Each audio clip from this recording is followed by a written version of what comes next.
मैंने चर्चा की थी कि कैसे कैसे जो है दिल्ली सल्तनत की शुरुआत होती है। मेनली मैंने बताया था कि सबसे पहले जो है वो आपका 1191 की बात करूं और 1192 की बात, यानी 1191 और 1192 में जो है वो आपका किसका शासन था? आपका मैं कह दूंगा कि मोहम्मद घोरी का शासन था। और 1191 में जो है वो आपका तराइन का प्रथम लड़ाई होती है, यानी तराइन की प्रथम लड़ाई और तराइन की द्वितीय लड़ाई जो है वो आपका 1192 में होती है। उसके बाद जो है मतलब 1192 में जो है वो आप जानते हो कि तराइन की प्रथम लड़ाई और द्वितीय लड़ाई किसके बीच होती है? आपका एक तो पृथ्वीराज चौहान के जो चौहान वंश का शासक होता है और एक होती है आपका मोहम्मद घोरी के बीच में। और मोहम्मद घोरी किसका वो होता है? आपका लाहौर का शासक होता है। मेनली जब 1206 एडी में जो है वो आपका मोहम्मद घोरी की मृत्यु होती है, तो उसके बाद जो है ये समस्या आती है कि दिल्ली का उत्तराधिकारी कौन बनेगा। तो दिल्ली के उत्तराधिकारी को जो है 1206 में कितनों में बांट दिया जाता है? एक तो आपका क्वाचा में बांट दिया जाता है, यानी क्वाचा, और एक बांट दिया जाता है आपका यालदूज में, और एक बांट दिया जाता है आपका कुतुबुद्दीन ऐबक में। याद रखना, कुतुबुद्दीन ऐबक में जो है वो आपका बांट दिया जाता है। और क्वाचा को कौन सा क्षेत्र मिलता है? मैं कहूंगा कि आपका सिंध वाला क्षेत्र, यानी जैसे मैं कहूं कि ये भारत का मैप है तो इसमें जो है वो आपका क्वाचा को ये वाला क्षेत्र मिलता है। और इससे इधर जो है ये होता है आपका पूरा जो है वो आपका ये गजनी क्षेत्र है। तो यालदूज को किसका शासन मिल जाता है? आपका गजनी का। और कुतुबुद्दीन ऐबक को जो है वो आपका किसका मिल जाता है? आपका भारतीय क्षेत्र मिल जाता है, यानी ये जो आपका नीचे का क्षेत्र होता है ये, ठीक है, ये वाला क्षेत्र मिल जाता है। तो ऐसे में यहाँ पर जो है वो आपका बात यही खत्म नहीं होती है। तो अब दोनों जो है वो आपका ये सिंध पर आपका शासन कर रहा है और यालदूज जो है वो आपका ये यहाँ पर शासन कर रहा है, जो आपका गजनी वाला क्षेत्र है। मेनली कुतुबुद्दीन ऐबक की बात करूं तो कुतुबुद्दीन ऐबक को मैंने बताया था कि कुतुबुद्दीन ऐबक को जो है वो आपका मैंने फैक्ट बताए थे। पहला फैक्ट है दिल्ली सल्तनत की स्थापना कब से मानी जाती है? आप जानते हो जब से मोहम्मद घोरी की मृत्यु होती है तब से जो है वो आपका 1206 एडी से मानी जाती है, यानी 1206 एडी से जो है वो आपका दिल्ली सल्तनत की क्या मानी जाती है? आपका शुरुआत मानी जाती है। दिल्ली सल्तनत पर शासन करने वाला पहला शासन कौन था? आपका गुलाम वंशी था। मेनली यहाँ पर जो कुतुबुद्दीन ऐबक की बात करूं, देखिए कुतुबुद्दीन ऐबक ने जो है वो आपका मैं कहूं कुतुबुद्दीन ऐबक ने कौन से वंश की स्थापना करी थी? आपकी शमसी वंश की। और आपका वंश कौन सा चल रहा है? आपका गुलाम वंश। कौन सा? गुलाम वंश। देखिए पूरी दिल्ली सल्तनत में जो है आपका 5 ही वंश हुए हैं। एक तो आपका गुलाम वंश हो गया, एक आपका खिलजी वंश हो गया, एक आपका तुगलक वंश हो गया, एक आपका सैयद वंश हो गया और एक आपका लोधी वंश। हम बात किसकी कर रहे हैं? आपका गुलाम वंश की। गुलाम वंश में 3 वंश आते हैं। एक तो आता है आपका कुतुबी राजवंश, और एक आता है आपका शमसी राजवंश, और एक आता है आपका बलबनी राजवंश। याद रखना, कुतुबी राजवंश जो है वो आपका इसका संस्थापक कुतुबुद्दीन ऐबक था, और शमसी वंश का जो संस्थापना करी थी वो किसने करी थी? इल्तुतमिश ने करी थी। और आपका बलबनी तो बलबनी की किसने करी थी? आपका बलबन ने की थी। किसने? बलबन ने। तो हम पढ़ रहे हैं आपका कौन सा? आपका कुतुबी राजवंश। तो याद रखना, गुलाम वंश की स्थापना का श्रेय किसे दिया जाता है? कुतुबुद्दीन ऐबक को दिया जाता है। और कुतुबुद्दीन ऐबक की राजधानी क्या थी? आप जानते हो, लाहौर थी, क्योंकि इस समय जिस भारत वाले क्षेत्र पर बैठा हुआ कुतुबुद्दीन ऐबक था तो वो कौन सा क्षेत्र था? आपका भारत क्षेत्र था। अब मैं कहूंगा कुतुबुद्दीन ऐबक की मृत्यु कैसे हुई? चौहान खेलते समय घोड़े से गिरकर हो गई थी। मेनली मैंने बताया था इसके पीछे एक कहानी और थी। इसके पीछे कहानी ये थी कि जो राजस्थान पड़ता है, राजस्थान में एक राजा थे, उनका नाम था आपका कर्ण सिंह, यानी राजस्थान के उदयपुर के एक राजा थे कर्ण सिंह। इनका एक घोड़ा था, उसका नाम था आपका सुभ्रक। सुभ्रक जो है वो आपका कहा जाता है कि चौगान खेल खेलते समय जो है वो आपका कुतुबुद्दीन ऐबक ने एक बात कही थी कि आपके जो चौगान खेल खेला जाएगा वो आपका कर्ण सिंह के मुंह से खेला जाएगा। और इस बात को देखकर जो है वो आपका ये कर्ण सिंह का घोड़ा था वो रो पड़ा था, और ऐसे में जो है वो आपका उसने क्या करा था? उसको मार दिया था। कैसे? घोड़े से गिरा दिया था, और गिराकर जो उसके सीने पर पैरों से वार कर कुतुबुद्दीन ऐबक को मार दिया गया था। अब मैं कहूंगा कुब्बतुल इस्लाम मस्जिद का निर्माण किसने कराया था? आपका कुतुबुद्दीन ऐबक ने। किसकी याद में कराया था? आपका बख्तियार काकी की। मैंने बख्तियार काकी की याद में नहीं कराया था। ये तो आपका कहा जाता है कि इस जगह पहले क्या हुआ करता था, आपका 27वां जैन मंदिर हुआ करता था। कौन सा आपका 27वां जैन मंदिर, यानी 27वें जैन मंदिर को तोड़वाकर जो है कुतुबुद्दीन ऐबक ने क्या करा था, आपका कुब्बत उल इस्लाम मस्जिद का निर्माण कराया था। याद रखना, कुब्बत उल इस्लाम मस्जिद जो है भारत की पहली क्या है, आपका भारत की पहली इस्लामिक मस्जिद है। इस्लामिक कैसी है, इस्लामिक मस्जिद है। उसके बाद है मोहम्मद गोरी विजित विदेशों की देखभाल के लिए किस विश्वसनीय जनरल को छोड़कर गया था, कुतुबुद्दीन ऐबक को। क्योंकि कुतुबुद्दीन ऐबक ने जब मोहम्मद गोरी गुजरात और राजस्थान वाला अभियान कर रहा था, तो कहा जाता है इस कुतुबुद्दीन ऐबक ने जो है काफी साथ दिया था गोरी के अभियानों में, और इसी के कारण से जो है वो आपका इसे क्या कहा जाता है, आपका विश्वसनीय जनरल भी कहा जाता है, किसका, आपका मोहम्मद गोरी का। उसके बाद दिल्ली का पहला प्रभुत्व संपन्न शासक कौन है, कुतुबुद्दीन ऐबक ही है, याद रखना। लेकिन मोहम्मद गोरी का दास था, लेकिन इसे जो है बाद में मोहम्मद ने जो है वो आपका दास प्रथा से क्या कर दिया था, आपका मुक्त करा दिया था। उसका बाद है लाख बख्श की उपाधि किसे दी जाती है, कुतुबुद्दीन ऐबक को, क्योंकि लाखों का दान करने वाला कौन था, आपका कुतुबुद्दीन ऐबक था। अगला है दिल्ली का पहला मुस्लिम शासक कौन था, तो दिल्ली का पहला मुस्लिम शासक भी कौन था, आपका कुतुबुद्दीन ऐबक ही था। उसके बाद इल्तुतमिश, देखिए ये आपका कुछ आपका फैक्ट है, और भी इसमें मैं बढ़ा दूंगा, हाथ से लिख दूंगा, कोई दिक्कत नहीं है, आप उसको देखते रहना, ठीक है। अब मैं कह दूंगा कुतुब मीनार का निर्माण किसने कराया था, कुतुब मीनार का निर्माण जो है कुतुबुद्दीन ऐबक ने कराया था, ठीक है। लेकिन कुतुब मीनार की पहली और दूसरी मंजिल का निर्माण कुतुबुद्दीन ऐबक ने कराया था, और चौथी और पांचवी मंजिल का निर्माण इल्तुतमिश ने कराया था। किसने कराया था, आपका इल्तुतमिश ने, और आपका चौथी और पांचवी किसने कराया था, फिरोज तुगलक ने। उसके बाद इल्तुतमिश की बात चलती है, तो इल्तुतमिश जब दिल्ली सल्तनत में आता है, तो ये अपनी राजधानी को कहाँ हस्तांतरित कर देता है, आपका दिल्ली में कर देता है, यानी लाहौर से उठाकर कहा ले आता है, आपका दिल्ली में। और दिल्ली में लाने के बाद जो है क्या होता है, आपका दिल्ली में शमसी वंश की स्थापना कौन करता है, आपका इल्तुतमिश ही करता है। कौन सा, आपका शमसी वंश, ठीक है, ठीक है। अब उसके बाद देखिए चंगेज खान किसके शासनकाल में सिंधु नदी तक आया था, इल्तुतमिश के, क्योंकि उसने जो है मंगबरनी पर आक्रमण किया था, ठीक है।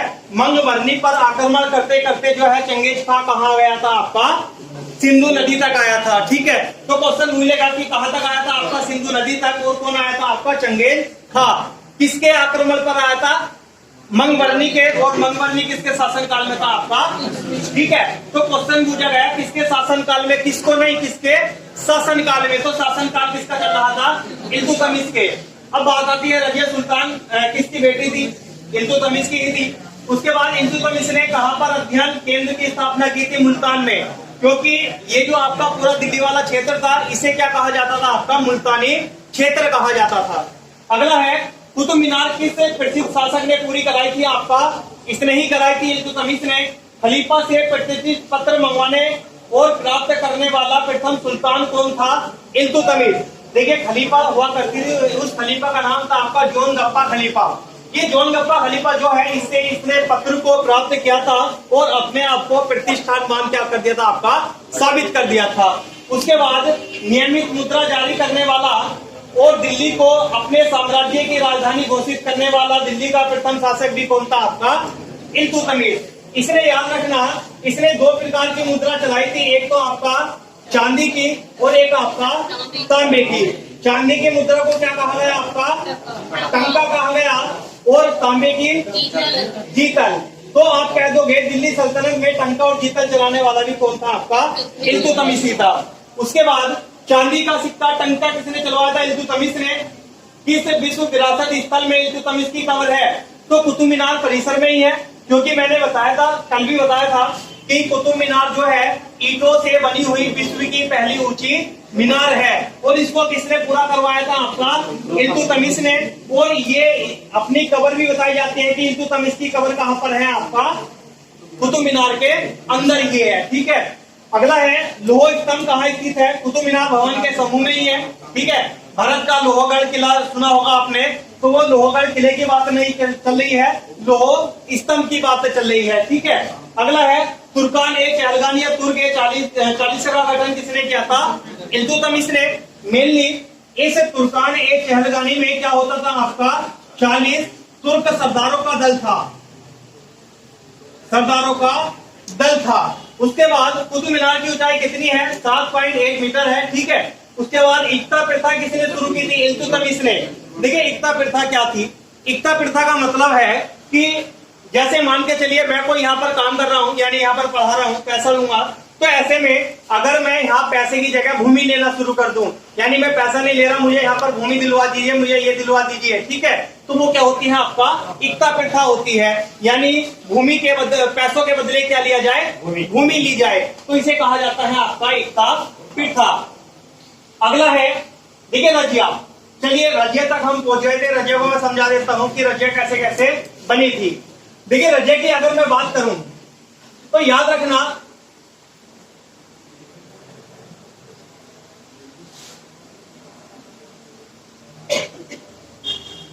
ठीक है, याद रखना रजिया की अगर मैं बात करूं तो रजिया ने जो है वो आपका पहली बात तो रजिया सुल्तान नहीं बनती। क्यों? क्योंकि जब इल्तुतमिश मरा था, मरने के बाद जो है वो आपका और भी शासक रहे थे छोटे मोटे, लेकिन हम बात करते हैं इसकी पुत्री को। देखिए तुर्कान ए चहलगानी के सदस्य जो थे, जो सरदार थे, ये रजिया को सुल्तान बनाने के लिए बिल्कुल भी राजी नहीं थे। ऐसे में कहा जाता है कि यहाँ पर जो है वो आपका इस सिंध वाले क्षेत्र पर बैठा हुआ था आपका कबीर खान, कबीर खान। और भी पद थे जब रजिया सुल्तान शासिका बनी, और भी पद बने हुए थे। जब इल्तुतमिश की मृत्यु होती है तो ऐसे में रजिया सुल्तान जो है वो आपका क्या होती है? दिल्ली की शासिका बनती है। बनती कैसे है? देखिए ये जो है वो आपका दिल्ली की जनता से जो है गुहार करती है कि मुझे जो है शासिका बना दीजिए, क्योंकि मैं इल्तुतमिश की पुत्री हूँ, मैं भी शासक बनना चाहती हूँ, मैं दिल्ली का भला करना चाहती हूँ। तो ऐसे में इसने जनता को भड़काया और जनता जो है इसके भड़काए में आ गई। कहा जाता है कि दिल्ली की प्रथम महिला ऐसी थी, यानी दिल्ली की प्रथम शासिका ऐसी थी जिसे जनता द्वारा क्या करा गया था? शासिका बनाया गया था। हालांकि सबको शासक कौन बनाता था? आपका तुर्कान ए चहलगानी यानी तुर्क सरदार बनाते थे। इतनी बात शर्माई यानी, ठीक है। अब मैं कह दूंगा कि जब रजिया सुल्तान ने जनता से गुहार लगाई कि मुझे जो है ऐसे ऐसे जो है वो आपका शासक बनाना चाहिए, क्योंकि इसके बाद कौन बना था? आपका रुकनुद्दीन फिरोज शाह बना था। लेकिन उसके बाद कौन आया? आपका ये रजिया ही आई थी। तो रजिया जो है वो आपका काफी शक्तिशाली भी थी और सुंदर भी थी, याद रखना रजिया सुल्तान। ऐसे में रजिया सुल्तान पर एक व्यक्ति की नजर भी थी, उसका नाम था आपका अल्तुनिया।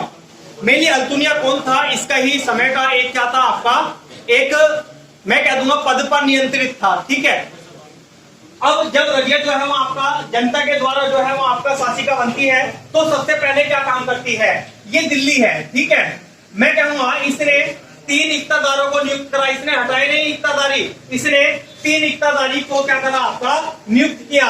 नंबर 1 कबीर खान, कबीर खान। कबीर खान को जो है इसने कहां का इक्तादार बना दिया? आपका सिंध वाले क्षेत्र का। उसके बाद आता है आपका अल्तुनिया।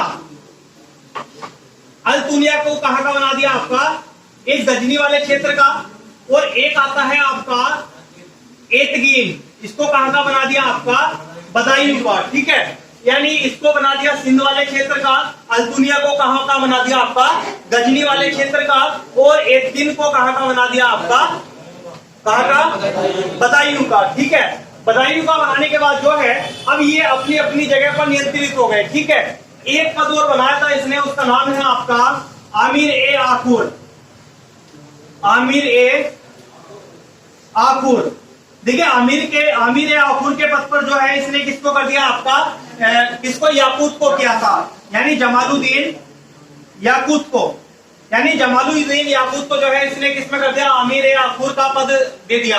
आमिर ए आखुर का पद क्या होता था? आपका अस्तबल का प्रधान, ठीक है। उस समय महत्वपूर्ण पद हुआ करता था, ध्यान रखना। अगर मैं बात करूं कि आमिर ए आखुर का पद भी इसे दे दिया गया था याकूत को, तो जहां को भी रजिया जाती थी वहां को वो कौन जाता था? आपका याकूत जाता था। कहा जाता था कि आज तक रजिया को किसी ने आपका स्पर्श भी नहीं किया था, किसी ने छूने की हिम्मत भी नहीं की थी, लेकिन इस याकूत ने जो है वो आपका रजिया को छुआ था। क्योंकि रजिया को डेली छूता था। कैसे? वो जब घोड़े पर बैठती थी अपने हाथ लगाकर जो है वो आपका उसे ऊपर बिठाता था। ऐसे में इन तीनों की नजर भी जो है वो आपका रजिया पर थी कि रजिया से विवाह हो जाए, ऐसे में दिल्ली का शासन मेरा हो जाएगा। लेकिन ऐसा नहीं था, याकूत इसके साथ रहा करता था। लेकिन हुआ क्या कि जब ये दिल्ली पर सत्ता कर रही थी आपका रजिया, कहा जाता है रजिया जब आपका जनता की परामर्श से दिल्ली की शासिका बनी थी, तो वो दिल्ली के दरबार में ऐसे ही खुले कपड़ों में जाया करती थी, यानी कुलावे काबा जैसे वस्त्रों को पहनकर जाया करती थी। उसने जो है वो आपका लाल वस्त्रों को धारण कर लिया था। कुल्हा बोला जाता था आपका कुर्ते को, और काबा बोला जाता था कुर्ते को, और कुल्हा बोला जाता था आपका टोपी को। उसने कुल्हा में काबा जैसे वस्त्रों को पहनकर दिल्ली की जनता के सामने जाना शुरू किया। उसने जो है वो आपका एक सबसे बड़ी चुनौती ये थी कि वो तो महिला थी, उसने महिला के वस्त्रों को त्याग कर जो है वो आपका कैसे वस्त्रों को धारण कर लिया, पुरुषों की वेशभूषा में धारण आ गई, ठीक है। और ऐसे में पर्दा परहेज सब खत्म करके जो है वो आपका दिल्ली की शासिका बनी थी और लोगों की जनता की भलाई करने में निकल गई। ऐसे में अब सबसे पहले क्या करता है ये कबीर खान जो है वो आपका अपने सिंध वाले क्षेत्र में क्या करता है, लाहौर वाले क्षेत्र में उपद्रव मचा देता है, लोगों से टैक्स वसूल करता है, लोगों को परेशान करता है। तो रजिया जो है वो आपका याकूत के साथ आपका लाहौर जाती है और यहाँ का जो है वो आपका क्या करती है, विद्रोह का दमन कर देती है। ये क्वेश्चन मुझे लेता है कि इस लाहौर का दमन करने के लिए रजिया कहां पर गई थी, लाहौर में गई थी, किसके दमन को करने गई थी, कबीर खान के दमन को। उसके बाद अब ऐसे में अब बची ये दोनों, कबीर खान को तो कबीर खान जैसे ही लाहौर गई तो ऐसे में कबीर खान को छोड़कर भाग गया। अब आता है ये दो, अब अल्तुनिया और यज़गिन ने एक नीति बनाई। नीति बनाने के बाद ये कहा कि तुम जो है अपने गजनी वाले क्षेत्र में क्या कर दो, उपद्रव मचा दो। और इस यज़गिन ने कहा रजिया को मैं लेकर आऊंगा, और ऐसे में उसको बीच में मारकर दोनों ही दिल्ली के शासक बन जाएंगे। ऐसे में अब कहा यह जाता है कि दिल्ली का शासक बनने का ख्वाब जो है दोनों का अधूरा ही रहा था। उसका रीजन ये है जब यज़गिन और अल्तुनिया की ये साजिश सफल हुई तो ये जो है आपका गजनी वाले क्षेत्र का दमन करने के लिए जैसे ही निकली तो इसके साथ कौन था, आपका याकूत था। कहा जाता है कि याकूत को यज़गिन ने जो है वो आपका बीच रास्ते में ही क्या कर दिया था, आपका मार दिया था। और रजिया जो है वो आपका गजनी वाले क्षेत्र का दमन करने के लिए वहां पर पहुंच गई। और कहा जाता है कि अल्तुनिया ने जो है वो आपका अल्तुनिया के साथ युद्ध होता है रजिया का, और ऐसे में अल्तुनिया ने रजिया को क्या बना लिया जाता है, आपका इस गजनी वाले क्षेत्र में ही क्या बना लिया जाता है, आपका बंदी बना लिया जाता है। जैसे ही बंदी बनाती है रजिया सुल्तान को, यानी अल्तुनिया रजिया सुल्तान को बंदी बनाता है, तो बंदी बनाने के बाद जो है कुछ समय बाद इस रजिया की कपाट खुल जाते हैं कि यार मैं सुंदर हूं, मैं क्यों ना फायदा उठाऊं। तो वो कहती है अल्तुनिया से कि तुम मुझसे क्या कर लो, शादी कर लो, दोबारा से क्या करेंगे हम आपका शासन करेंगे, कहां पर, दिल्ली पर। लेकिन तुर्क सरदारों ने उसका फायदा उठाया कि इतने समय तक रजिया नहीं है दिल्ली में, तो इन चहलगानी सदस्यों के सरदारों ने क्या करा, इस बैराम शाह को निमंत्रण दे दिया कि तुम आकर दिल्ली पर कब्जा कर लो। और उस समय रजिया तो अल्तुनिया के पास थी, और ऐसे में जो है वो आपका दिल्ली पर कब्जा किसका हो गया, आपका बैराम शाह का। किसका हो गया, बैराम शाह का। देखिए इसमें कोई भाई नहीं रहता है, कोई बहन नहीं रहती। अकबर ने अशोक ने कितने भाइयों को मार दिया था, वो भी तो भाई थे। क्या था, हाँ भाई है, क्योंकि इल्तुतमिश का पुत्र था और ये पुत्री थी, तो भाई बहन ही हुए। लेकिन इसमें सत्ता में कोई ऐसा नहीं था, ठीक है। रजिया अगर यहाँ थी तो इसको भी मार देती, ध्यान रखिए। अब ऐसे में क्या हुआ, तो जब दोनों में संधि हो गई, अल्तुनिया और रजिया में दोनों की शादी हो गई, तो ये जो है वो आपका हरियाणा के केसर के पास जंगलों में जो है हनीमून के लिए जाते हैं। और कहा जाता है जब भाई जाते हैं मतलब घूमने के लिए शादी के बाद, तो शादी के बाद घूमने जाते हैं। तो घूमने जाने के बाद जो है वो आपका अल्तुनिया और रजिया को जो है वो आपका कुछ गुंडे आकर जो है वो आपका घेर लेते हैं। और ऐसा कहा जाता है, कहानी में मिलता है कि इस बैराम शाह ने ही जो है वो आपका उन गुंडे को भिजवाया था। और ऐसे में वे बैठे हुए होते हैं, आराम कर रहे होते हैं पेड़ के नीचे, और ऐसे में गुंडे आकर जो है उसके पेट में छुरा होकर दोनों की हत्या कर देते हैं। तो क्वेश्चन यहाँ से केवल ये पूछेगा कि दिल्ली की प्रथम महिला शासक कौन थी, आपका रजिया सुल्तान थी। दिल्ली के तख्त पर राज करने वाली पहली महिला और एकमात्र मुस्लिम शासक कौन थी, रजिया सुल्तान थी। रजिया सुल्तान की शासक की पुत्री थी साबुद्दीन इल्तुतमिश की थी। अब क्वेश्चन ये पूछ लेता है कि रजिया सुल्तान के समय इक्तदार कौन कौन थे, अब समझ लोगे। सिंध का इक्तदार कौन था, कबीर खान। गजनी का कौन था, अल्तुनिया। और ये बदायूं का कौन था, यज़गिन। रजिया के समय आमिर ए आफुर के पद पर कौन था, याकूत। कुल्हाबे काबा जैसे वस्त्रों का प्रयोग किसने किया था? रजिया सुल्तान ने। ठीक है, रजिया सुल्तान दिल्ली की शासिका किस मत पर बनी थी? जनता के मत पर। सारे मत कौन बनाता था? यानी कौन बनाता था? तुर्क सरदार बनाता था, ध्यान रखना। लेकिन रजिया एकमात्र ऐसी मुस्लिम शासिका थी जिसने क्या करा था? आपका तुर्क सरदारों से कोई सहायता नहीं ली थी, जनता की मत पर ही बन चुकी। बात समझ। उसके बाद जो है रजिया की मृत्यु हो जाती है और उसके बाद जो है यानी रजिया गुंडों में फंस जाती है और फंसने के बाद नहीं निकल पाती।